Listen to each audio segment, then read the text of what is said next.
ನಟ ನಿರ್ಮಾಪಕ ಆಗಿರುವಂತಹ ಡಾಲಿ ಧನಂಜಯ್ ಸಾಮಾಜಿಕ ಕಾಳಜಿ ಕೂಡ ತೋರಿದ್ದಾರೆ. ಮುಂದಿನ ತಿಂಗಳು ವೈದ್ಯೆ ಧನ್ಯತಾ ಜೊತೆ ವಿವಾಹವಾಗಲಿರುವ ಡಾಲಿ ಮದುವೆಗೆ ಮುನ್ನ ಸಾಮಾಜಿಕ ಕಾರ್ಯವೊಂದನ್ನ ಕೈಗೆತ್ತಿಕೊಂಡಿದ್ದಾರೆ. ಶಿಥಿಲಗೊಂಡಿದ್ದ ತಮ್ಮ ಹುಟ್ಟೂರಿನ ಸರ್ಕಾರಿ ಶಾಲೆಯನ್ನ ನವೀಕರಣ ಮಾಡ್ತಿದ್ದಾರೆ. ಅವರ ಹುಟ್ಟೂರಾದ ಕಾಳೇನಹಳ್ಳಿಯಲ್ಲಿ 1ರಿಂದ 7ನೇ ತರಗತಿವರೆಗಿನ ಸರ್ಕಾರಿ ಶಾಲೆ ತುಸು ಶಿಥಿಲಗೊಂಡಿತ್ತು.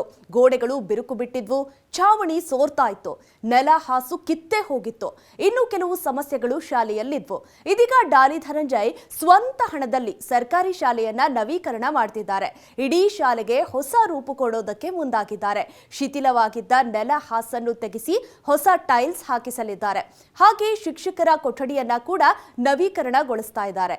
ಗೇಟ್ ದುರಸ್ತಿ, ಕಾಂಪೌಂಡ್ ದುರಸ್ತಿ, ಇಡೀ ಶಾಲೆಗೆ ಬಣ್ಣ, ಶೌಚಾಲಯ ನವೀಕರಣ, ಹೊಸ ಶುದ್ಧ ಕುಡಿಯುವ ನೀರಿನ ವಾಟರ್ ಫಿಲ್ಟರ್, ಸುಸಜ್ಜಿತ ಅಡುಗೆ ಮನೆ ಇನ್ನಿತರೆಗಳನ್ನ ಡಾಲಿ ಧನಂಜಯ್ ಮಾಡಿಸಿಕೊಡಲಿದ್ದಾರೆ.